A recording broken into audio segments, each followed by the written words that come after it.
20টি যুদ্ধবিমান দিয়ে ইয়েমেনে হামলা চালালো ইসরায়েল। ইসরায়েলের গুরুত্বপূর্ণ বেন গুরিয়ন আন্তর্জাতিক বিমানবন্দরে হুতি বিদ্রোহীদের ব্যালিস্টিক ক্ষেপণাস্ত্র হামলার জবাবে পাল্টা প্রতিশোধ হিসেবে ইয়েমেনের হুতি নিয়ন্ত্রিত এলাকায় ব্যাপক হামলা চালিয়েছে ইসরায়েল।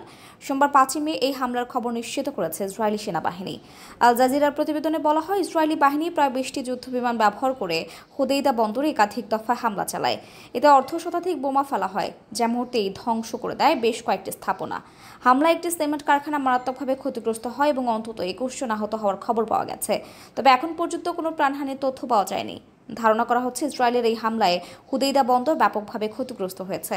উল্লেখ্য, এই বন্দরটি হুতি বিদ্রোহীদের জন্য একটি কৌশলগত গুরুত্বপূর্ণ পয়েন্ট হিসেবে ব্যবহৃত হয়ে থাকে এবং অভিযোগ রয়েছে ইরান এখান থেকে হুতিদের অস্ত্র ও সামরিক সরঞ্জাম সরবরাহ করে থাকে। এ ঘটনায় মধ্যপ্রাচ্যে উত্তেজনা আরও বৃদ্ধি পাওয়ার আশঙ্কা দেখা দিয়েছে।